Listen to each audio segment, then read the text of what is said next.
Kenapa ada orang yang sudah bertahun-tahun lamanya berzikir, tetapi hatinya semakin keras? Mungkinkah zikir yang ia lakukan selama ini hanya sebatas sampai di langit-langit rumahnya? Selama ribuan tahun, para waliullah dan para ahli makrifat, mereka menyembunyikan sebuah karomah daripada zikir nafas. Bagaimana satu teknik pernapasan ini itu mampu mengeluarkan sihir dan jin yang bersarang di dalam darahmu tanpa perlu ruqyah, tanpa perlu bomoh, tanpa perlu perantara. Ini adalah amalan para muqarrabin, mereka yang sangat dekat dengan Allah. Tapi ilmu ini tidak akan ada manfaatnya jika diberikan kepada orang yang hatinya masih sakit, karena ia seperti pedang yang tajam di tangan orang yang tepat, tapi di tangan orang yang salah, maka ia akan memotong tangan pemiliknya sendiri. Dan jika kamu benar-benar ingin keluar dari belenggu makhluk halus yang selama ini mengganggu hidupmu, tetaplah bersama saya, karena ini akan mengubah pemahamanmu tentang zikir, tentang nafas, dan tentang hubunganmu dengan Allah. Salam Sang Sejati. Sejak kita kecil, lidah kita dilatih untuk mengucapkan Subhanallah, Alhamdulillah, Allahu Akbar. Tapi pernahkah kita bertanya, kemana perginya zikir-zikir itu? Allah berfirman pada surat Al-Baqarah ayat 152, maka ingatlah kepadaku, niscaya aku ingat kepadamu. Ini adalah janji Allah. Tapi bagaimana kita tahu bahwa Allah benar-benar mengingati kita? Bagaimana kita dapat merasakan bahwa zikir kita itu telah sampai dan telah diterima oleh Allah Subhanahu wa Ta'ala? Inilah tragedi terbesar umat Islam hari ini. Kita berzikir tapi tidak merasakan apa-apa. Lidah kita basah dengan sebutan Allah, tapi hati kita tetap kering. Kita menyebut namanya ribuan kali, tapi jiwa kita tetap hampa. Tidak ada kemanisan, tidak ada kelezatan, tidak ada getaran cahaya yang menyucikan hati. Kenapa? Karena zikir kita hanya satu arah, one way. Kita yang ingat Allah, tapi kita tidak pernah merasakan Allah mengingat kita. Kita menyebut, tapi tidak merasakan Dia mendengarnya. Kita memohon, tapi tidak merasakan Dia memberi. Dan di celah-celah kekosongan inilah jin dan syaitan masuk. Mereka tidak takut pada lidah yang berzikir. Mereka tidak takut pada tubuh yang bersujud, tapi yang mereka takutkan ialah pada hati yang telah hidup, hati yang telah benar-benar terhubung dengan sumber cahaya ilahi. Dan baginda Rasulullah Shallallahu Alaihi Wasallam telah mengingatkan di dalam sabdanya, dalam sebuah hadis qudsi, sesungguhnya syaitan itu berjalan di dalam diri anak Adam melalui aliran darahnya. Jadi mereka tidak berada di luar dari tubuh kita, dalam darah yang mengalir ke seluruh tubuh, dalam nadi yang berdetak setiap saat, dalam urat yang tidak nampak oleh mata kasar. Dan selagi mereka ada di dalam darah, selagi itulah sel-sel tubuh kita dipenuhi dengan frekuensi yang rendah. Selagi itu juga kalimat zikir-zikir kita tidak akan pernah naik ke langit, ia akan tersekat di lapisan-lapisan alam kegelapan yang ternyata telah mereka hadirkan di dalam diri kita. Lalu apa penyelesaiannya? Apakah dengan cara mengeluarkan mereka dengan kekerasan? Bukan dengan api ataupun dengan rotan, karena satu-satunya cara adalah dengan menghancurkan mereka dari dalam. Menggunakan senjata yang lebih hebat dari api dan besi. Senjata yang mampu membakar makhluk-makhluk halus tanpa menyentuh fisik. Senjata itu ialah energi zikir yang terkumpul di jantung. Sekarang, saya mau kamu lupakan sejenak cara zikir biasa yang selama ini kamu lakukan. Tutup matamu sejenak secara simbolik dan buka hatimu. Ada satu amalan yang diamalkan oleh para waliullah sejak berabad-abad lamanya. Amalan ini disebut oleh para sufi sebagai zikir nafas. Apa yang istimewa tentang zikir nafas ini? Coba perhatikan. Dari lahir hingga kita mati, hanya satu perkara yang tidak pernah berhenti pada diri kita, yaitu nafas. Kita dapat hidup tanpa mata, kita dapat hidup tanpa telinga, kita dapat hidup tanpa tangan ataupun kaki, tapi kita tidak dapat hidup tanpa nafas. Nafas adalah tandanya kita masih hidup. Nafas adalah denyut kehidupan. Dan tahukah kamu, setiap nafas yang keluar masuk dari tubuh ini adalah milik Allah. Ia datang dari Allah dan ia pun akan kembali kepada Allah. Setiap detik, setiap saat, tanpa henti. Tapi selama ini kita mengambil nafas begitu saja. Kita bernapas seperti hewan bernapas, hanya untuk terus hidup. Kita tidak pernah menyadari bahwa setiap helaan nafas adalah anugerah dari rahmat-Nya. Zikir nafas mengajarkan kita untuk menyadari kehadiran Allah dalam setiap tarikan dan hembusannya. Bukan sekedar menyebut namanya dengan lidah, tetapi kita harus benar-benar merasakan bahwa nafas itu sendiri adalah zikir.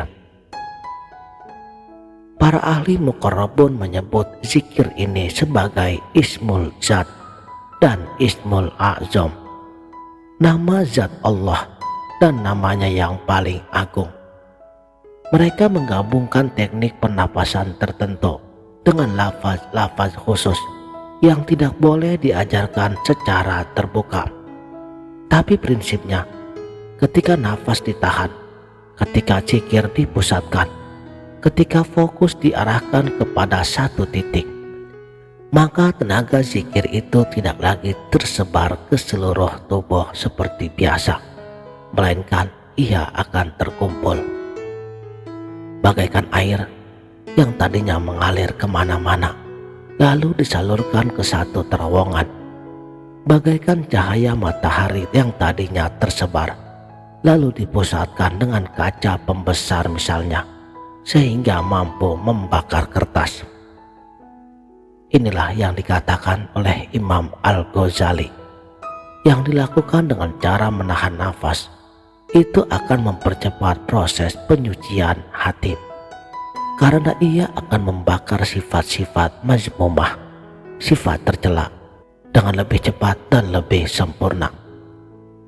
Dan apabila sifat mazmumah telah terbakar, apabila hati mulai bersinar, apabila kolbu mulai mengeluarkan cahayanya, maka apa yang terjadi pada jin dan setan yang selama ini bersarang di dalam darahmu? Inilah bagian yang paling menarik. Apabila kita berzikir dengan teknik pernapasan yang betul, tenaga zikir itu tidak hanya berhenti pada lidah kita. Ia juga tidak hanya bergetar di kerongkongan. Ia akan turun ke pusat diri kita, yaitu kalbu, jantung spiritual. Tenaga zikir akan terkumpul pada kolbu untuk mengeluarkan setan dari dalam darah. Bayangkan, jantung kita seperti pembangkit listrik. Selama ini, stasiun itu beroperasi dengan tenaga yang sangat rendah. Cukup untuk menghidupkan lampu, tapi tidak cukup untuk menggerakkan mesin yang besar. Tapi apabila tenaga zikir mulai terkumpul di sana, maka voltasenya akan naik, frekuensinya meningkat, dan cahayanya mulai terpancar ke seluruh sistem peredaran darah. Darah yang mengalir dari jantung ke seluruh tubuh kita ini kini membawa bersama-sama tenaga zikir. Ia meresap ke dalam setiap urat, menyusup ke dalam setiap saluran halus, memasuki ruang-ruang yang selama ini diduduki oleh makhluk-makhluk rendah. Dan ketika tenaga zikir yang tinggi ini bertemu dengan tenaga rendah jin dan setan, apa yang terjadi? Ia seperti air panas dituang ke atas es. Es itu akan mencair, hancur, dan lenyap. Para ahli spiritual menyebut proses ini sebagai pembersihan secara menyeluruh. Bukan hanya mengusir jin, tapi menghancurkan sarang mereka. Bukan hanya merawat gejalanya, tapi menyembuhkan puncak penyakitnya. Dan yang paling penting, selepas proses ini selesai, tubuh kita akan mempunyai sistem pertahanan yang jauh lebih kuat. Jin dan setan tidak akan mudah masuk kembali, karena tenaga yang ada di dalam darah kita sudah terlalu tinggi frekuensinya untuk mereka. Mereka seperti nyamuk yang mencoba terbang di dalam asap. Inilah yang dimaksudkan bahwa zikir nafas itu juga dapat merawat gangguan halus, baik dari sihir ataupun jin. Saudaraku, sang sejati, inilah rahasia terbesar yang selama ini disembunyikan. Inilah yang membuat para waliullah itu mampu berjalan di atas air, mampu terbang di udara, mampu mengetahui isi hati orang lain. Bukan karena mereka hebat, tetapi karena mereka telah membersihkan kendaraan hati mereka, sehingga cahaya ilahi dapat bersinar tanpa halangan. Sekarang, bagaimana cara melakukannya? Pada tahap pertama dari amalan ini, tapi ingat, ini hanyalah pengenalan, karena untuk melakukannya dengan sempurna, kamu perlu bimbingan langsung seorang mursyid. Karena ilmu ini tidak boleh dipelajari hanya dengan membaca, karena ia melibatkan pengalaman spiritualitas yang sangat mendalam. Di tahap pertama disebut mati sebelum mati. Apa maksudnya? Bukan mati secara fiskal, tapi mati secara spiritual. Mati dalam arti kita menyadari bahwa diri kita sebenarnya tidak ada. Yang ada hanyalah Allah. Kita hanyalah bayangannya. Kita hanyalah cermin yang memantulkan cahayanya. Dan untuk mencapai kesadaran ini, para waliullah mengajarkan satu teknik. Duduklah dengan tenang di tempat yang sunyi. Pejamkan matamu. Tarik nafasmu secara perlahan-lahan. Dan sewaktu menarik nafas, kumpulkan seluruh kesadaranmu di bagian kolbi, di dada kiri, tempat jantung fisikmu berdegup. Rasakan, di situ ada satu titik, satu pusat energi, satu sumber kehidupan. Kemudian, sambil terus menarik nafas, naikkan kesadaranmu ke ubun-ubun kepala. Bayangkan, semua tenaga, semua pikiran, semua perasaan, semuanya naik ke titik tersebut. Tahan napas seketika di sana.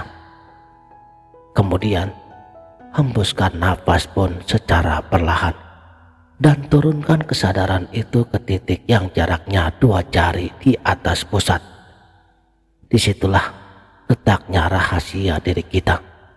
Disitulah asal kejadian diri ketika dalam kandungan ibu kita. Tahan nafasmu di sana. Diamkan pikiran.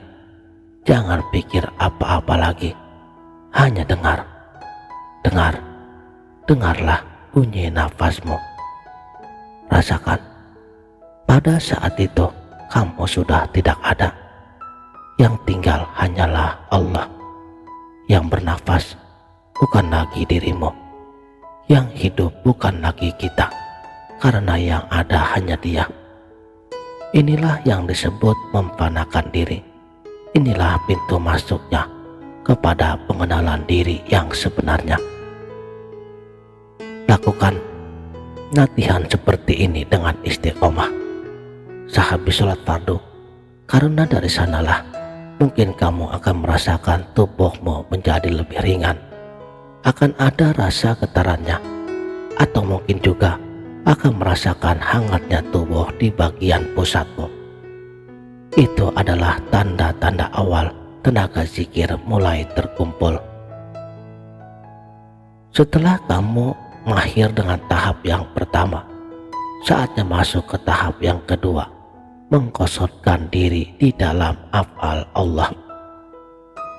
Pada tahap ini, kamu harus belajar untuk menyadari bahwa semua gerakan di dalam dirimu bukan lagi gerakanmu yang sifatnya baharu, tetapi gerakan hakiki langsung dari Allah.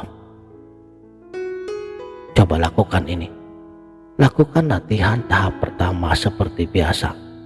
Tarik nafas, kumpulkan tenaga di kolbi, naik ke ubun-ubun, turun ke atas pusat, dan tahan. Dan ketika dirimu berada di titik atas pusat tersebut, di dalam hatimu, mohonlah kepada Allah, "Ya Allah, berikan aku pergerakanmu. Gerakanlah tubuh ini dengan kehendak-Mu. Aku sudah tidak ada, yang ada hanya Engkau." Kemudian lepaskan. Biarkan tubuhmu bergerak dengan sendirinya. Jangan pikir, jangan rancang, jangan tahan. Biarkan apa adanya. Dan Allah berfirman di dalam hadis kursi, "Hambaku tidak henti-henti mendekatkan diri kepadaku dengan amalan-amalan sunnah, sehingga aku mencintainya. Dan apabila aku telah mencintainya, maka aku menjadi pendengarannya yang ia gunakan untuk mendengar, menjadi penglihatannya yang ia gunakan untuk melihat, menjadi tangannya yang ia gunakan untuk memegang, dan menjadi kakinya yang ia gunakan untuk berjalan." Inilah makom tertinggi, ketika Allah sendiri yang menjadi penggerak di dalam diri hambanya. Dan pada makom inilah tidak ada satu jin ataupun setan yang berani mendekat, karena mereka tahu orang ini sudah tidak sendiri. Allah bersamanya, Allah di dalam setiap geraknya. Ilmu ini adalah amanah. Ia adalah rahasia yang hanya diberikan kepada mereka yang benar-benar serius ingin membersihkan hatinya. Dan jika kamu ingin mengamalkannya, ada beberapa syarat yang perlu dijaga. Pertama, tinggalkan segala sifat negatif, sombong, riya, takabur, hasad, dan dengki. Semua ini adalah penghalangnya. Ilmu ini tidak akan masuk ke dalam hati yang masih dipenuhi penyakit-penyakit tersebut. Ia seperti cahaya yang coba masuk ke dalam bilik yang gelap. Selama pintu masih tertutup, selama tirai masih terpasang, cahaya itu tidak akan masuk. Kedua, jangan berkomunikasi dengan setan dan nafsu, walaupun hanya sesaat. Jangan layani bisikan-bisikan mereka yang coba meragukan dirimu. Jangan layani perasaan malas yang datang ketika kamu ingin beramal. Itu semua adalah tipu daya mereka untuk menghalangi dirimu daripada mencapai cahayanya. Dan yang ketiga, istiqomahlah dengan zikir nafas ini setiap harinya. Konsisten adalah kuncinya. Lebih banyak kamu berlatih, lebih tinggi pula frekuensi tenaga di dalam dirimu. Dan ingat, kunci kepada semua ini adalah kalimat yang menjadi pokok amalannya. La haula wala quwata illa billahil aliyil azim. Tiada daya dan tiada kekuatan melainkan dengan Allah yang maha tinggi, lagi maha agung. Demikianlah, mudah-mudahan video ini bermanfaat dunia dan akhirat. Salam